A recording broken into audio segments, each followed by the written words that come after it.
आइए, स्वागत है आप सबका हमारी खास सीरीज मार्केट आउटलुक में। आज हमारे साथ कार्यक्रम में शामिल हो रहे हैं देश के जाने माने fund manager, Edelweiss mutual fund के प्रेसिडेंट और CEO equities Tridip Bhattacharya sir. Tridip sir, बहुत बहुत स्वागत है आपका। गुड मॉर्निंग, धन्यवाद हमें समय देने के लिए। बाजार पर ही एक नमस्कार। बार राय लेना चाहता हूँ। क्या थोड़े बाजार के मूड माहौल बेहतर होते हुए दिख रहे हैं, और यदि हाँ तो क्या डायरेक्शन अब आपको दिख रहा है एक अच्छी रिकवरी के बाद? मेरे ख्याल में अगर पिछला 4-5 महीना थोड़ा सा रिवाइंड करें, सो हम एक मार्केट पॉइंट ऑफ व्यू से मैक्रो अनसर्टेनिटी से अर्निंग्स अनसर्टेनिटी की तरफ जा रहे हैं। मतलब जो अगर आप जनवरी में देखिएगा तो हम लोगों को हमारे बजट में क्या स्पेंडिंग होने वाली वो नहीं मालूम था, ट्रम्प के चाल नहीं मालूम थे, और तीसरा अर्निंग्स नहीं आ रहे थे। इनमें से निर्मला सीतारमण जी ने जो बजट पेश किया उसके बाद हमें ये मालूम है इंडिया की स्पेंडिंग पैटर्न कैसी होने वाली है, कितनी कैपेक्स कितनी ओपेक्स। उन्होंने कंजम्पशन के बूस्ट की भी बात करी। सो इंडिया का दारोमदार क्लियर है स्पेंडिंग का। ट्रम्प के जो टैरिफ टेंट्रम्स हैं वो काफी हद तक हम सुन चुके हैं, थोड़ा बाकी है लेकिन काफी हद तक हम सुन चुके हैं। तो ये दो मेजर अनसर्टेनिटी बाहर निकल गया है, इसलिए मार्केट में भी एक रैली देखने को मिली। जो तीसरा अनसर्टेनिटी बचा है वो है अर्निंग्स अनसर्टेनिटी। अगर आप इस तिमाही के रिजल्ट देखें तो कंपनीज ने अपना आउटलुक थोड़ा सा धीमा रखा है अनसर्टेनिटी को ध्यान में रखते हुए।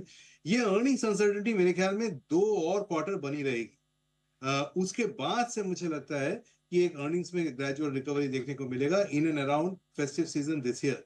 सो एक इनिशियल रैली हम मैक्रो अनसर्टेनिटी को कम करते हुए हमने ऑलरेडी देखा है मार्केट में। यहां से मेरे को अगले 2-3 महीने में एक टाइम करेक्शन आता दिखता है। एक जियोपॉलिटिकल इवेंट है इन एंड अराउंड बॉर्डर्स, अगर वो हो जाए तो एक झटका शायद अपने को नेगेटिव भी देखना पड़े इस दौरान में। बट जब तक अर्निंग्स नहीं आता है मोटा मोटी फंडामेंटली अगर आप देखें तो एक टाइम करेक्शन मार्केट में मुझे दिखता है यहां से। टाइम वाइज करेक्शन, यानी कि थोड़ा समय बिताएगा, एकदम तेजी से दौड़ेगा, भागेगा नहीं। और बहुत अच्छा पॉइंट आपने दिया है कि मैक्रो फैक्टर ठीक हो रहे हैं, माइक्रो फैक्टर यानी कि कंपनियों के नतीजों पर थोड़ी सी रिस्क है, उस पर भी मैं बात करूंगा। लेकिन चूंकि एक बार मैक्रो फैक्टर की बात निकली, तो क्या वाकई में भारत पाकिस्तान के बीच में बढ़ता हुआ तनाव ये एक चिंता या बाजार के लिए कमजोरी का कारण बन सकता है? यदि हाँ तो कैसे देखें इसे और कितना? तो देखिए, अगर आप रशिया यूक्रेन के तरफ रुख कर लें, जब उनका कॉन्फ्लिक्ट हुआ था, उसके पहले ईरान इराक वॉर देख लें, कुल मिला के दुनिया जहां में जितने भी जियोपॉलिटिकल इवेंट हुए हैं इनको मार्केट्स एक वीक के अंदर में एक फैक्टर इन कर लेता है और उसके बाद अपना अगला रुख पकड़ लेता है। सो मेरे ख्याल में इंडो पाक अगर मान लीजिए कुछ आर्म कॉन्फ्लिक्ट की तरफ जाते हैं या कुछ ऐसा सिचुएशन वहां पे गर्मा गर्मी हो जाती है, तो उसका मार्केट का रिएक्शन भी वैसा ही होगा। एक शॉर्ट टर्म नीडर रिएक्शन देखने को मिलेगा जो शायद एक वीक मैक्सिमम 1 महीना तक रहे। उसके बाद मुझे लगता है कि मार्केट वापस अपना रुख पकड़ लेगा टुवर्ड्स ग्लोबल इवेंट्स। इतनी बड़े इवेंट होगी, देखिए ट्रम्प के बारे में जो मतलब इतना बड़ा उन्होंने टैरिफ अनाउंस किया उसको भी मार्केट ने कुल मिला के 1 या 2 वीक के अंदर में डाइजेस्ट करके आगे बढ़ गए। तो मुझे नहीं लगता है कि इंडो पाक कॉन्फ्लिक्ट भी वो मार्केट को डाइजेस्ट करने के लिए 1 या 2 वीक से ज्यादा लगेगा। अब आइए अर्निंग्स की बात करते हैं। कंपनी का मजा नहीं आ रहा सर, अर्निंग सीजन में ढिलाई है। ढीला तो है। देखिए, सच बात तो यह है कि कंपनीज ने अपने अर्निंग्स इस बार तो Q4 के अर्निंग्स तो ठीक है, लेकिन जो उन्होंने कमेंट्री दे रखी है उन्होंने ये कहा है कि अप्रैल में जून जो तिमाही है ये शायद बहुत ज्यादा अच्छा ना हो।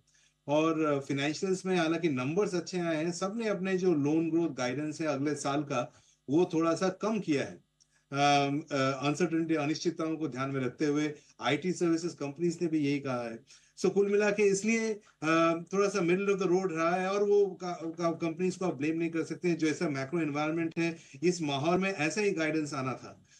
और इसीलिए मैं कह रहा हूँ कि अर्निंग्स को दुरुस्त होते होते 1-2 क्वार्टर और लगेंगे।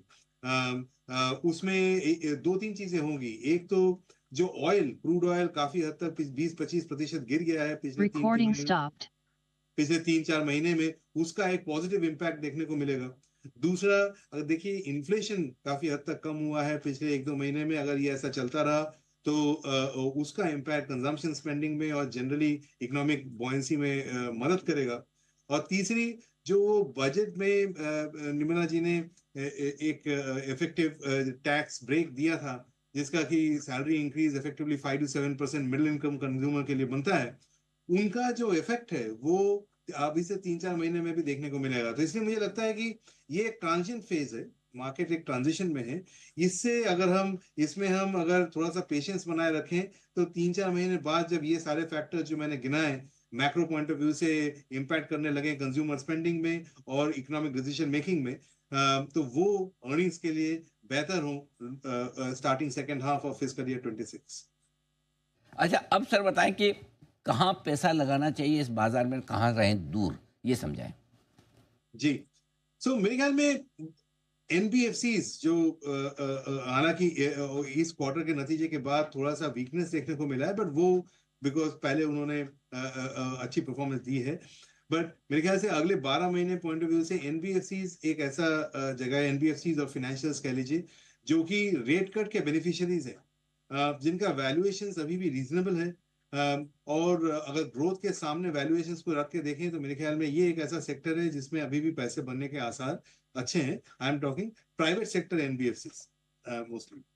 बिल्कुल दूसरा मुझे लगता है कि आईटी में जो वर्स्ट लेवल ऑफ अनसर्टेनिटी है वो शायद हमने देख लिया है with regards to Trump tantrums, और कुल मिला के जो कमेंट्री अभी के माहौल में है, डिसीजन मेकिंग उतनी खराब नहीं हुई है जितना कि लोगों ने सोचा था। तो ये एक दूसरा सेक्टर है, थोड़ा कॉन्ट्रा है, पर अगले अगर एक दो साल पॉइंट ऑफ व्यू से देखें तो इसमें एक यहाँ से बेहतर दिन देख सकते हैं। और तीसरा सेक्टर मैं गिनाऊंगा वो है कंजम्पशन। कंजम्पशन में देखिए वो अंग्रेजी में कहते हैं the ducks are lining up.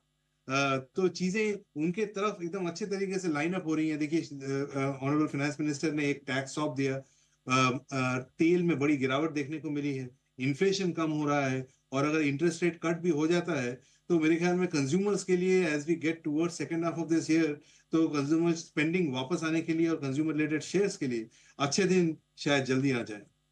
Okay, तो एनबीएफसी पसंद है, भले इस तिमाही के नतीजे कमजोर आ रहे हो, लेकिन साल भर का व्यू है तो आप ये मौके देगा आपको। आईटी शेयरों में आप पैसा लगाने का धीमे धीमे समय, और कंजम्पशन शेयरों में भी आप मूड माहौल के हिसाब से आप निवेश करने के बारे में सोच सकते हैं। बहुत बहुत धन्यवाद सर, आपने समय दिया और विस्तार से बताया बाजार के डायरेक्शन के बारे में। आइए